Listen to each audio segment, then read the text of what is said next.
showing up here. Go ahead and check in the chat as you come in. Let us know, who you are and if you feel like it anyhow. And we'll get underway momentarily. In fact, let me just start the music, shall we? Oops. Let's start the music from the beginning.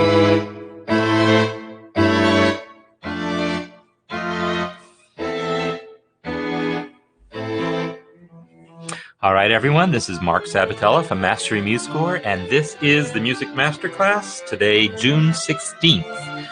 June 16th, 2022, and definitely be letting me know also if things are working, because, it's computers and things are always potentially weird. So let me know if you're seeing, let me know if you're hearing, let me know if everything's okay. And the plan today is we are going to kind of wrap up.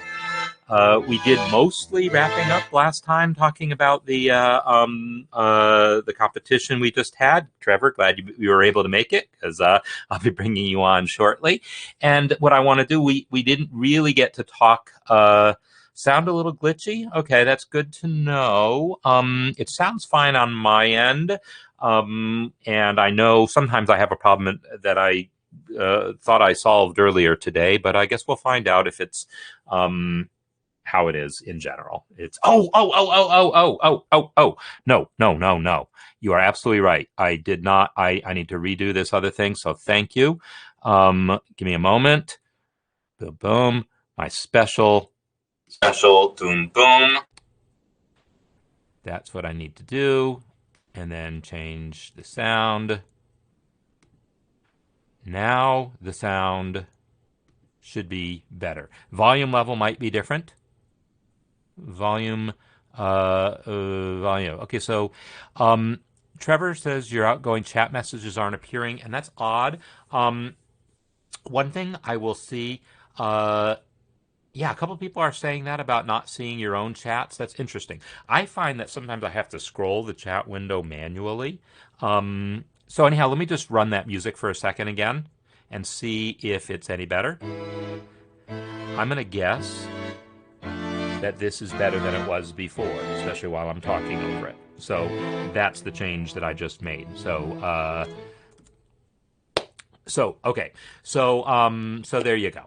All right. So yeah, the goal today is we're going to talk about Trevor's piece, and Abraham, if you're here as well, we'll also have him come up and say some kind of final words about the competition and how the whole experience. Thanks, Dean, for confirming about the sound. Yeah, I forgot that one thing I need to do. Disabling the fancy echo cancellation that normally tries to prevent. It's some stuff that I implemented to disable all the fancy audio processing so we get the unadulterated music, because otherwise it's trying to optimize for speech, and that just doesn't work for music. Yes, and I will turn. I have a nice little volume knob here. I turn the music down for talking over, and I'll just turn it over. I will turn it up as we listen.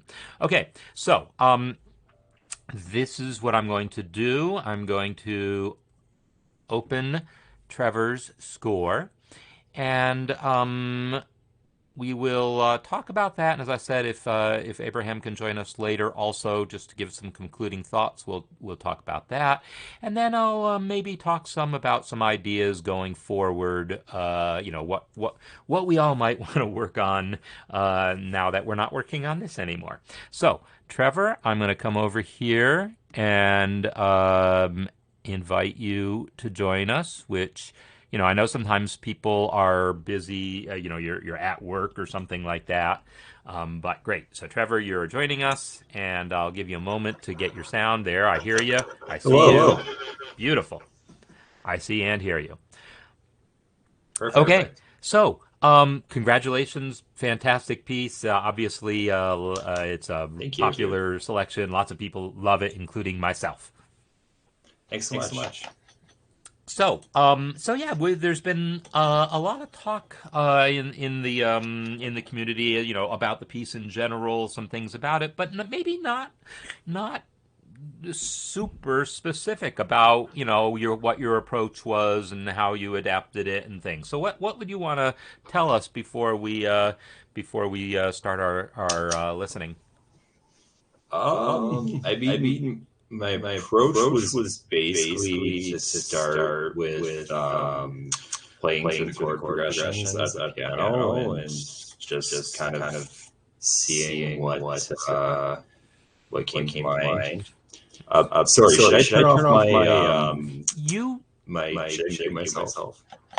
You're Or not mute myself. ideally you would be maybe using headphones, but there the echo cancellation at your end is doing what it should be doing. So if you're hearing weird things, maybe headphones will help. But it should. I'm not. It sounds fine to me. Maybe others can comment. Are other people saying that they're hearing issues? Oh, Trevor's echoing. Yeah, I'm just hearing myself.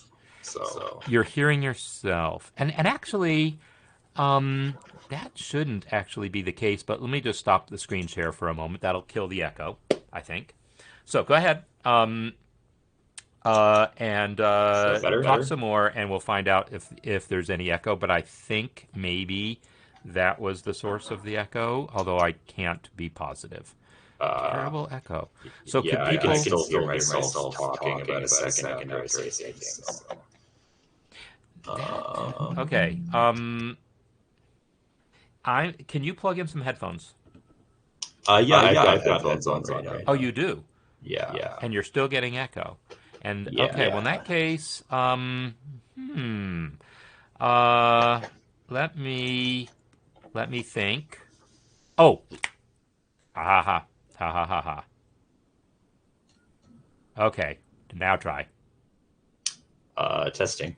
Okay, so I think we got it now. Okay, good. Sorry about that. I every time I change systems for how I do things, I have to remember how to do things, and that's one of the advantages of actually moving the cafe to the same system. Is now I don't have two different systems to remember how to work. I will do everything the same way. But sorry about that, folks. All right, so Trevor, so you mentioned playing through the chord progression on the piano, and then that was just kind of my starting point, really, and started playing around with different accompaniment patterns, and then just a couple of melodies kind of came into my head over top of that, and then the next step for me was trying to give it some kind of form and make sense of the chord progression in itself, which I found was quite difficult to do. So I ended up having to make quite a few modifications to get the end result that I got, but I more or less used the chord progression. There was a couple of bars of the chord progression that I didn't use at all, but the rest of it I made some kind of slight alterations and repeated a couple sections, transposed a couple sections as well. So okay, so yeah, and the mention of the chord progression being kind of maybe hard to wrap your brain around. I had made this observation, I think, last week. Now it's all a blur. It was either last week or the week before. Probably last week is when I played through the original melody. Did you have it? So just as a kind of quick observation for other people, and then Abraham, you might think about talking to us about this later, but feel free to also answer in the chat. The first 4 bars. Well, I'll play it. I can play it faster. Right. The next phrase, the next 4 bars, is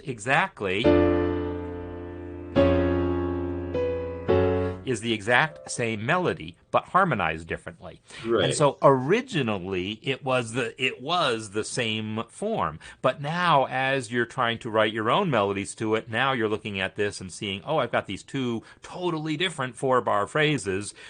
It might have been possible to figure out a single melody that fits both of them, but probably not as good a melody that fits both of them. So yeah, you end up with a different kind of challenge that you have to solve for sure. Yeah, and like I definitely played around with trying to get the same melody to fit over a couple of those progressions, and it sort of worked and ended up giving me like slightly altered versions of the same melodic material, if that makes sense. And a Yeah. lot of it ended up working in different places as kind of like answering phrases or, um, you know, gave me opportunity to introduce some like either secondary chords or the ability to kind of modulate briefly. So ended up working quite nicely. It just it took a lot of experimenting at the piano to kind of get what I wanted, and the end result, like the form, is quite free. So I Yeah. added Fantasy to the title to kind of Mm-hmm.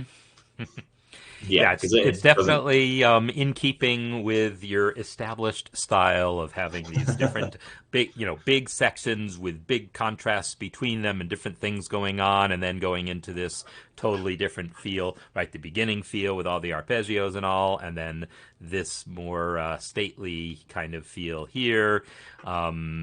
And yeah, just different things going on in different spots, more rhythmic things happening in other spots. It's yeah, a tour de force, or however we would actually pronounce that. Thank you.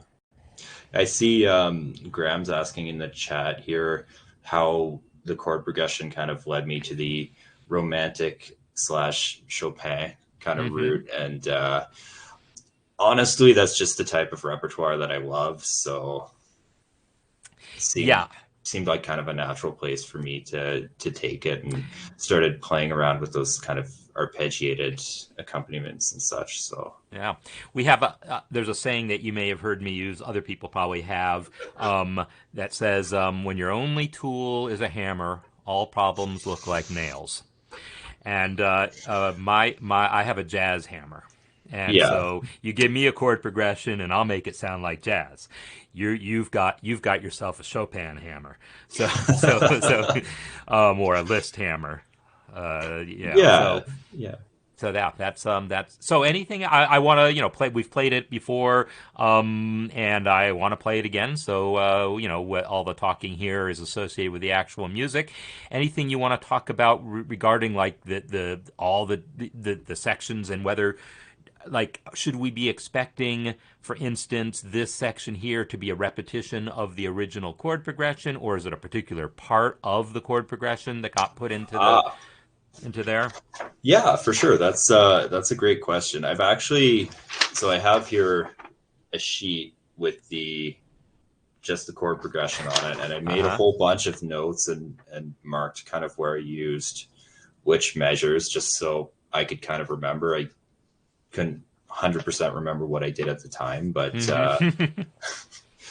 yeah. So that particular section that's highlighted there, starting at measure 14, Yeah. corresponds to measure 9 of the chord progression sheet. Love it. Sorry. Um, yeah, and like I kind of wanted a But more, transposed, I assume.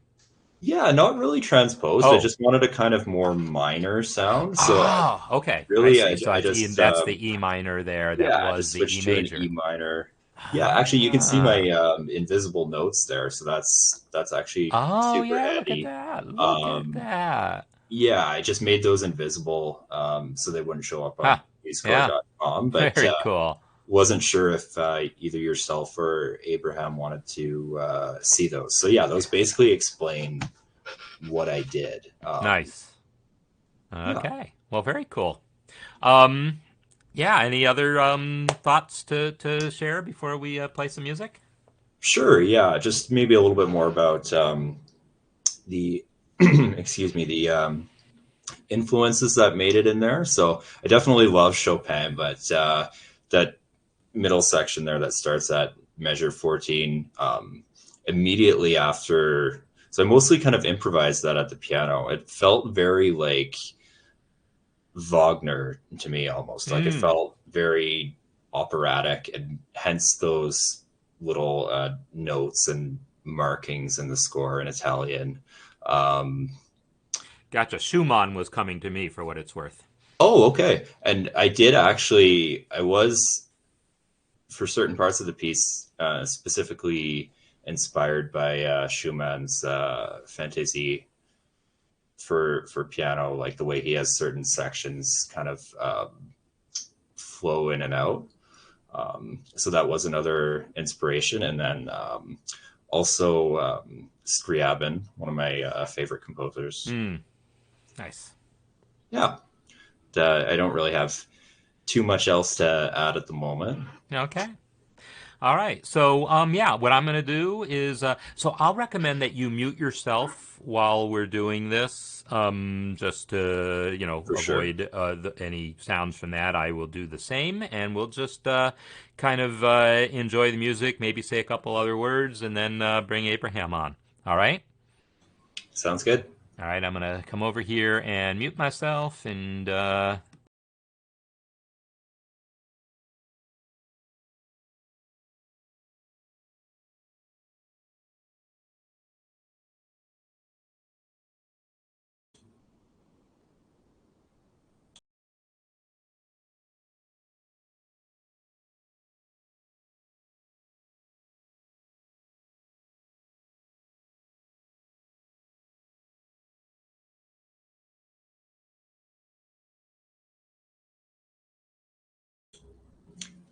don't think anyone can hear the music now, unfortunately.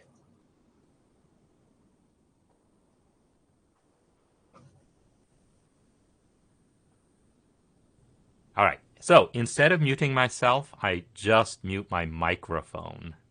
That's because of my microphone on my mixer. Sorry about that. Take two. Take two.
Yeah, absolutely marvelous. That is just a Thank you. fantastic piece of music. Um, Thank you so much. Oh yeah, sure. Then thank you for the music. Um, yeah, in a moment, I'll switch gears and we'll just talk to Abraham about some general things, but just a couple other things Sure. that I wanted to point out about this for people. Some of it's sort of obvious, some of it maybe less so.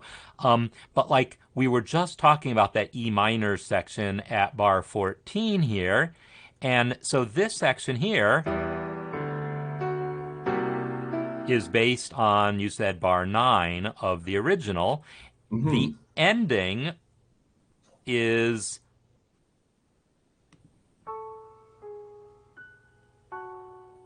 using the same type of motif and all, but now you're at a different spot harmonically, right?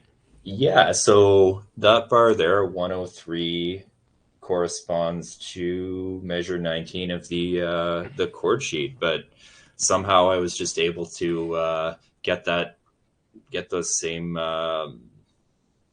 melody and Yeah. pattern over top of it. Like, I don't know if it was just luck or Well, it's you it you works. don't So question it when it works. When it works, it yeah, works. And that is one of the magic things I find in music is times when that does work and you're like, "Oh my gosh, it's like discovering, yeah, a $10 bill lying on the ground or something." You just, sort of take that. I was very happy with that when I was writing it. I was like, hey, it gives me an opportunity to reuse some of that material and completely transform it to kind of end the piece. So, Yeah, and the really nice thing is, I mean, it's miraculous when it happens with almost no alterations, but realistically, I mean, even if the chord progression was totally different, you could make it work. I mean, mhm. you can make any piece sound like any other piece, within reason by moving a note a step here, moving a note a step there, and if you were dead set like I am going to make this that particular melodic line, that particular type of rhythm, that particular type of texture, and I'm going to make it work over this completely unrelated chord progression. You could. It might Yeah, not be. It might not be quite as effective if it doesn't naturally want to work out that way. But there's a lot of craft in forcing the issue. But there's a lot of luck in it just working for you. for sure. Yeah. And I'm imagining there's probably other places like that, subtle places where you were able to reuse material. This was just like a glaringly obvious one to me. Yeah. Yeah, for sure. I mean, there was that whole section that I put in C major where I reused a whole bunch of material. And Oh, yeah, yeah. yeah, I just felt like putting it into a, kind of unrelated, well, not rather distantly related key just to kind of change up the color and get it to move somewhere a little Mm-hmm. bit different. So Yeah. Yeah, and it's just extremely effective. And all those key changes, really help establish the structure of the piece. Key changes, tempo changes, time signature changes, textural changes. These are all the sorts of things that allow this piece to be, so much more than just, oh, here's a nice melody over a chord progression. And I don't want to denigrate the idea of a nice melody over a chord mhm. progression. I have to say that I don't know if all of you are like this also. Do you all go around like just sort of humming songs to yourself all day long, either silently or out loud? I do. I constantly have melodies playing in my head. Mhm. And it's actually been a couple of the melodies from this Humble New Oh. Music, your piece. I've been hearing, Mhm. and Stephen Pierce's piece, and a couple of others. I just am hearing those melodies. Colleen, yours. I hear these melodies in my head while I'm doing the dishes or whatever else. And so, even for people who are mostly focused on creating a good melody without all the other stuff, Mhm. that is an accomplishment also to create such a compelling memorable melody too. Absolutely. Yeah. Yeah, Yeah. definitely a bunch of those other pieces were really beautiful and memorable as well, for sure. And so, like this one here, there's so much going on. It's easy to not even notice the melody per se, but right. That's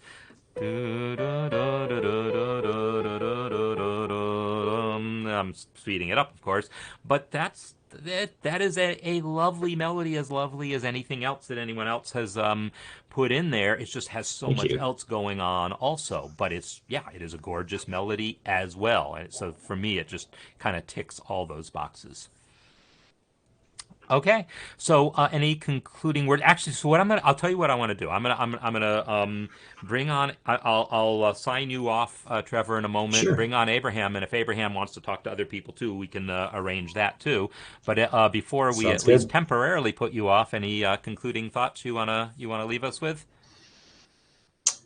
Um, I mean, not really specifically about the piece. I just wanted to say again, what a great opportunity this little contest has been, and yeah, it was really amazing, and gave me a chance to create a piece that I think turned out really well, and I really learned a lot from trying to craft something where, let's say, one set of parameters was limited or somewhat predetermined for me. Like that, I Yeah. really learned a lot from that. So yeah, it was fantastic. Great. And yeah, and this is something that for a lot of classical composers is a little bit, I won't say foreign, but it isn't as much of a part of the experience as it is for a jazz musician. A jazz musician is totally accustomed to, oh, a chord progression, I'm going to put a new melody on. I do that 30 times a night. Mhm. But if that idea of taking a chord progression and putting a melody to it is something that, I mean, it happens. You're writing counter melodies, etc., to your own melodies. It happens in the course of composition. But to really take that as a starting point for creation is an experience that a lot of composers don't have in the same way improvisers do. So it's interesting that this brought a sort of improviser's mentality, forced composers to think a little more like an improviser, I guess, in that way. For sure, yeah, it was definitely eye-opening in that Great. sense, for sure. Cool. Well, I'm glad you enjoyed it. And again, fantastic piece and congratulations.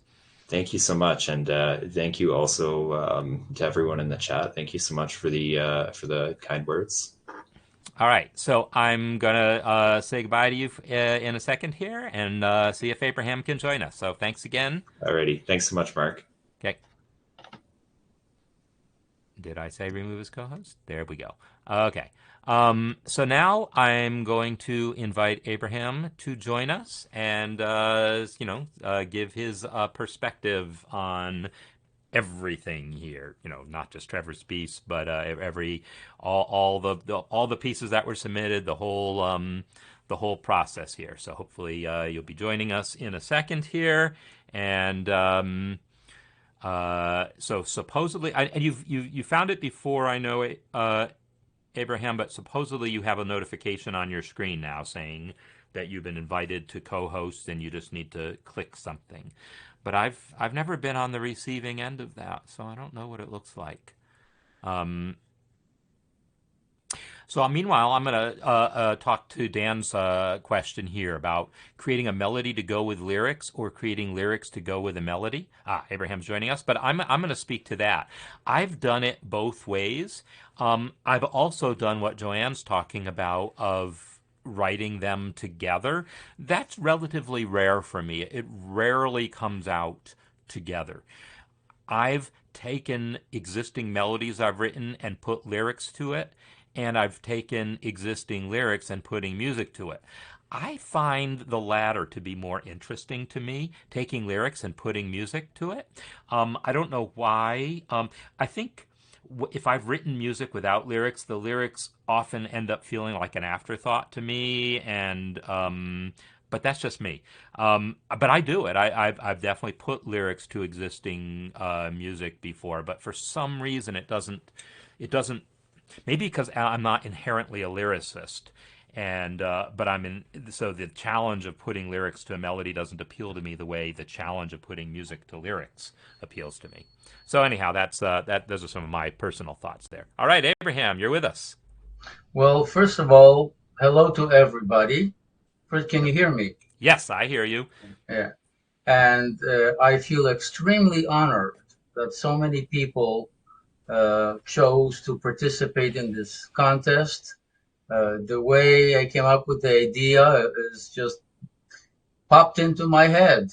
I thought to myself, I've been working on this little progression for a while, and one of my biggest pleasures in music is to have a new way to harmonize a note within a melody.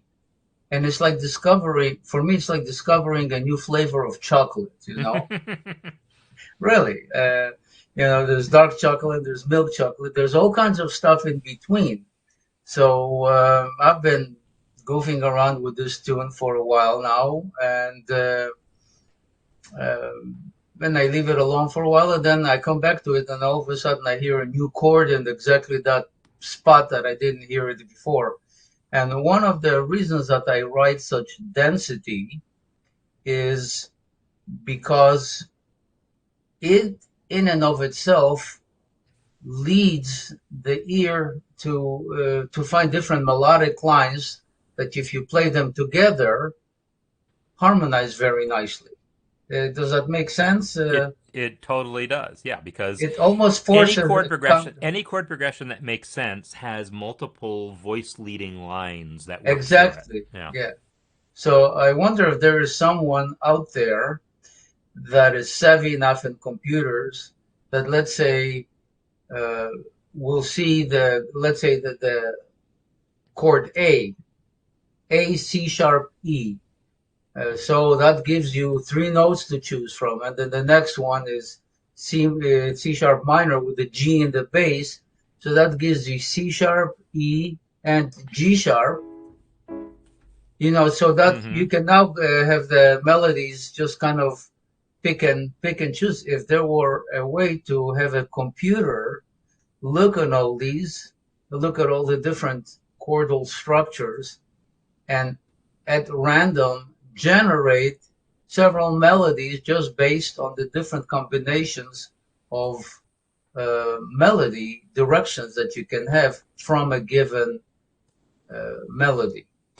Yes, and from a given chord. From a given chord progression. Yeah. And in fact, there are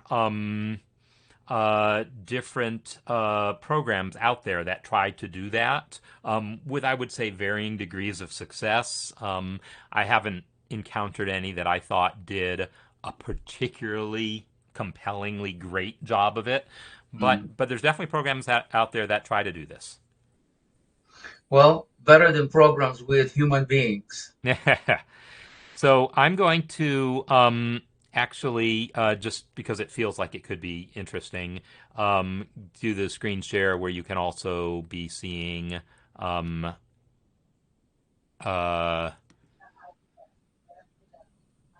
keys. So give me 1 second to reshare my screen.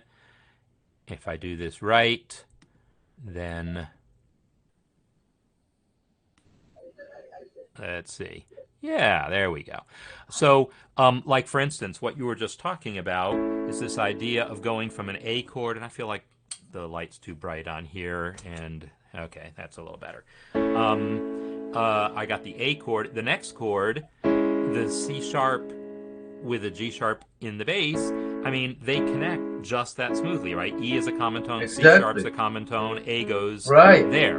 The next chord of the F sharp minor chord, well, if I keep the common tone of C sharp, the E can move up to F sharp, the G sharp can move up to A. Each of these chord tones has a very natural melodic progression. So, ba-da-dum, and ba-da-dum, and ba-da-dum, right? right? There's 3 melodies that are like built into those first 3 chords that any computer program should figure out. But the problem is, those are the boring melodies, right? So we want Right. boring, and we want, I mean, boring isn't the right word. Those are the expected melodies. We want melodies to have a combination of the expected and the unexpected, right? After we've gone, after that, yeah, of course, that note's going to come down to A. The melody we've just been stepping down, everyone's ba-da-dum is what we're expecting. Ba-da-bum, ba-bum-bum. If I just stop there, every single person in this room, or There'll be a war. would be going, no, you need to finish that with bum, because we all know that's the next note. That's the expected note, right? So the idea that music's going to have some expected things, yeah, that's powerful. And computers are really good at figuring out the expected things. You can write software for that. It's the fact that this leaping down a fourth, coming back up, and then leaping up a fourth, that's not something a computer would have chosen to do necessarily, because you'd be going, well, gee, isn't that too leapy? That's, I should connect things more smoothly, and then you get something boring. Or if the computer says, oh, I'm going to go ahead and leap around a lot, it's just going to sound random, because it's not going to have the musical taste to know when it's okay. Well, thank goodness there are still human beings that are involved with music. So, anyways, so when I added this new chord structure, I thought to myself, I would love to hear other people's ideas that are melodic and built on this chord structure, or alter it to their taste. My objective was to bring out, not by brute force, almost sort of like by brute force, a new melody out of people, and from which I would learn. Yeah. And I did. I thought that, to tell you the truth, there was one night I could hardly fall asleep. Am I going to go with this guy, this guy, this guy, this guy? Like it was like grading students, Yeah. and if you have a bunch of A students, but one A is, a fraction of a millimeter higher than another A, then they're not the same A's, and how do you judge? Anyway, I'm glad it's over. Now I can go back to being. Yes, I have to say, as a teacher, I love teaching. I don't love grading. Grading is my least favorite aspect of teaching at like a university or something. Mm-hmm. So it keeps coming up, and we also we are still trying to ascertain exactly where this original melody came from. And those weren't necessarily original chords, although I have to imagine those first 2 bars must be pretty close to the original chords. Yeah. But when you first approached me, you weren't absolutely positive where this melody came from. Right. This is a very popular melody that is sung during the Hanukkah program, and it has a kind of a majestic progression. I can't make my piano heard, but so I learned that when I was in I think maybe 4th or 5th grade. I lived in Israel then. My 4th, 5th, and 6th. So sorry, 5th, 6th, and 7th grades. I lived in Israel, and in school, we also had a choir that was actually. I'm very glad for the idea. It was a required class, because somehow music cures the soul, in my way of viewing. So everyone should be required to cure their soul from time to time by singing. And to prove that I'm right, you can't go anywhere in this world without being bombarded with music. Some of it better than others, I might add. But there's music everywhere. You can't get away from it. So there's apparently some primal, deeply rooted in our DNA need to have music, and every culture has it. So I think I digressed a little too far, but no. We're here to chat. So anyway, as we were learning this song, teacher said, this is taking a little chunk out of Handel's, and we just sang it. And when I was 11 years old, am I going to argue with the teacher? So that stuck. And if someone can actually find it, that would be interesting. And I wouldn't even know how to begin to look where this melody came from. I think it is, correct me if I'm wrong, because it's been a long time since I was in school, that notation as we use today was probably close to Bach's time or before. What did they use before for notation? I know that there were some ways where they were writing on 6 lines. Yeah, and I'm not the early music expert, but actually five-line staves had been around for quite a while. Previously, the note shapes different and the clefs different. But a whole lot of the Renaissance music that I've worked with is done on 5-line staves. That's been around for a while.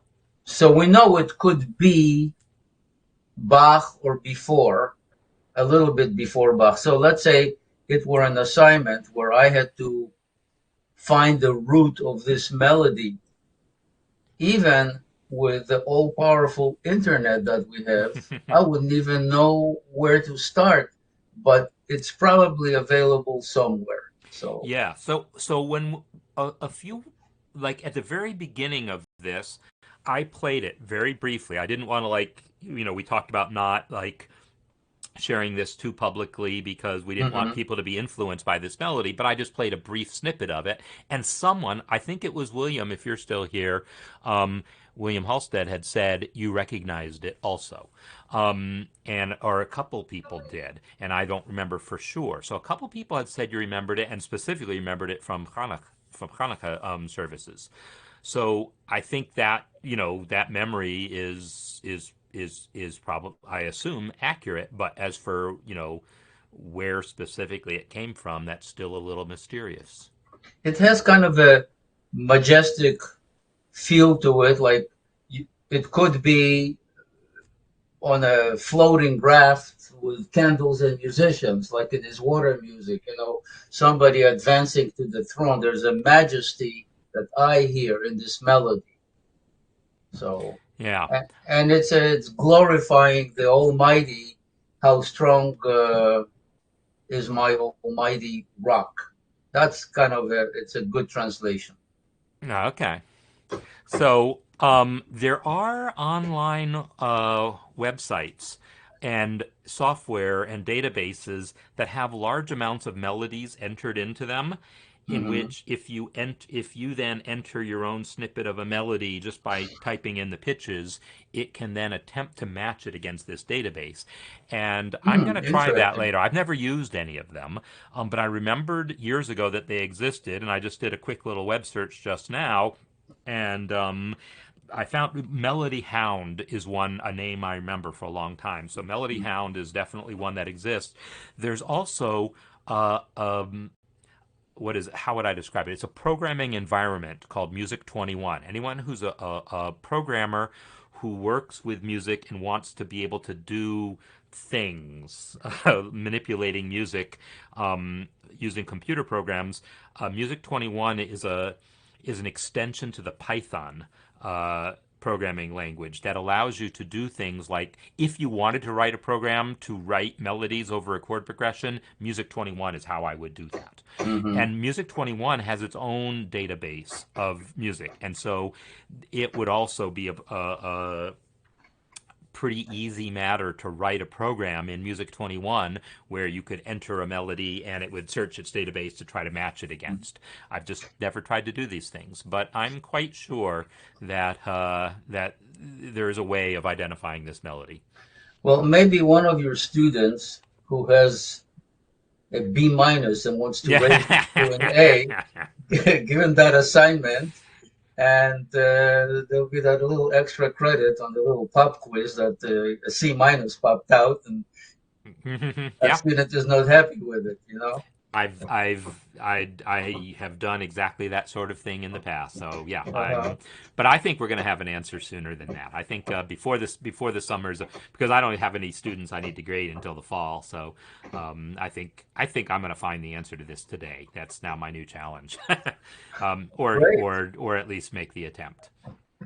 All right. Well, Anything else you want to be talking again, about here? thank you. I'm extremely honored. I didn't think that I would have one or maybe two people interested in it. So uh, I used to be a teacher years ago, and in one of my other professions.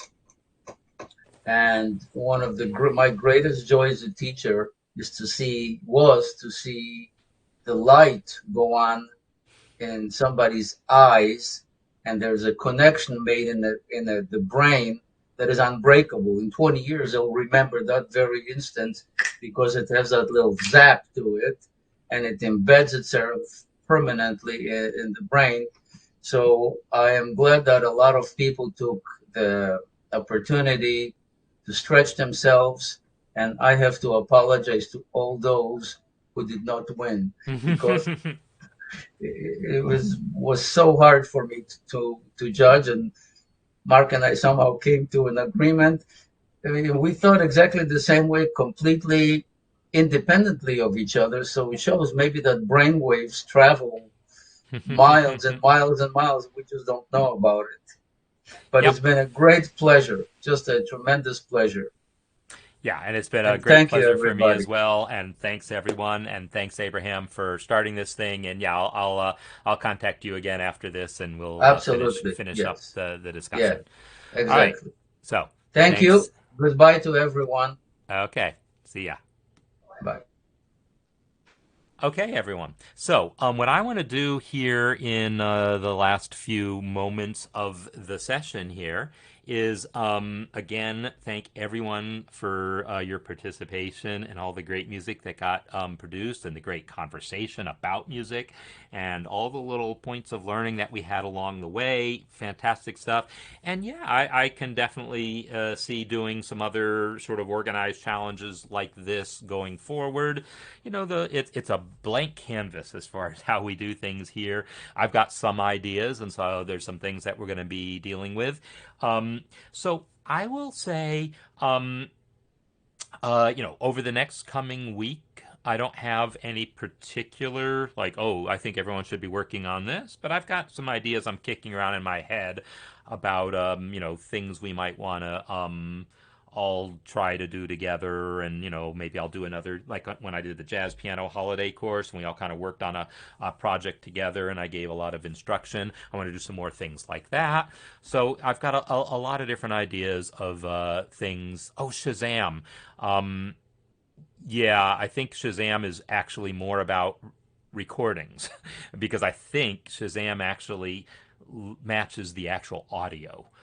Rather than identifying the melody, but rather the audio or like a watermark embedded within it. So I don't think it's smart enough to figure out for melodies, although I could be wrong. Um, uh, anyhow, just keep making music is what I would say. Make music, create music.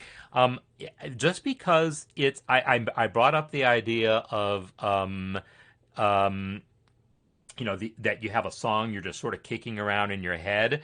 I want to tell you about a song that's been kicking around in my head that's not related to this, and I'm going to talk about it because it relates to a discussion here. That's not why I'm talking about it. I'm talking about it because it's kicking around in my head. Okay, so it's a song that was co-written by, I got to get this right, Johnny Mercer and Barry Manilow. And Johnny Mercer is sort of a, famous composer of popular like show tune kind of music. I don't know that he's actually attached to Broadway shows in particular, but certain types of popular music.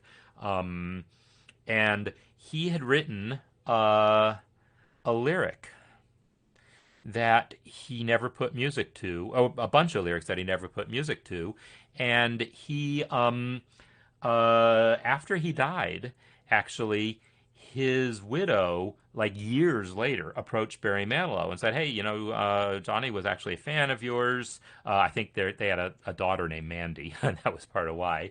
And asked Barry Manilow if he would write music to his lyric.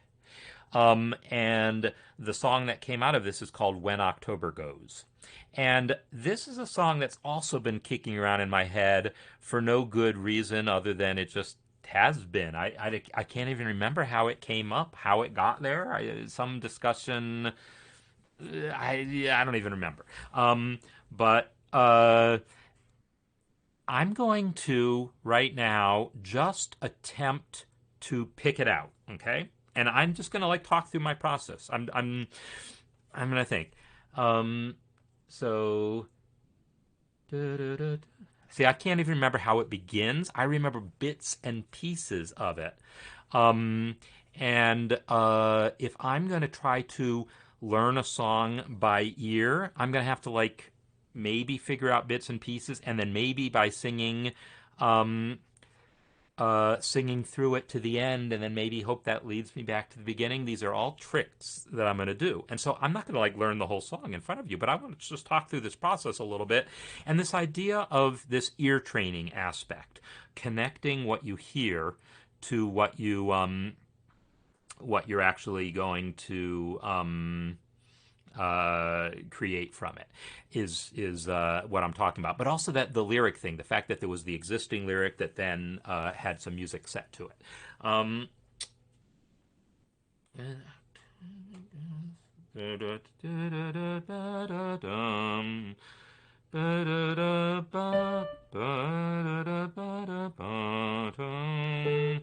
going to put it in this key. No, I can't put it in that key. I don't know what key I'm in. I just got to sing. Okay?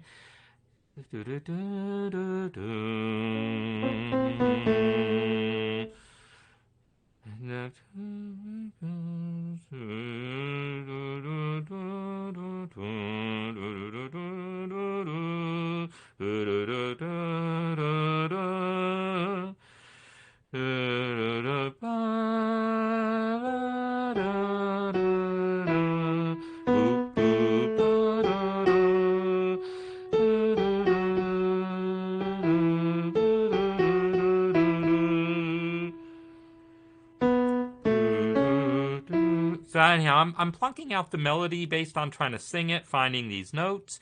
I still haven't figured out what key I'm in D. I finally figured out just by hearing it that I'm in the key of D. So, I'm as far as just a little small challenge for people, I want you to try to do this. Think about a melody that's been floating around in your head, and without reference to the recording or anything, just maybe try to plunk it out. See if you can make it happen. Get enough. See, the problem with this is I don't know the song well enough, right? If I knew the song, I'd have no trouble picking it out. But I'm trying to remember how it goes.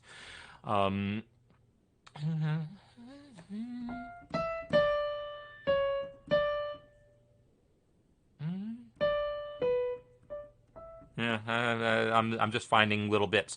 So if you know, and once I've sung through that piece to the end, and then I know where the tonic is, now I have a good. And so when I sang that thing through and realized I was in D, that was a good help. But now, of course, now I've lost because I'm too busy talking, lost the rest of it. But once you know what key you're in, yeah, then absolutely.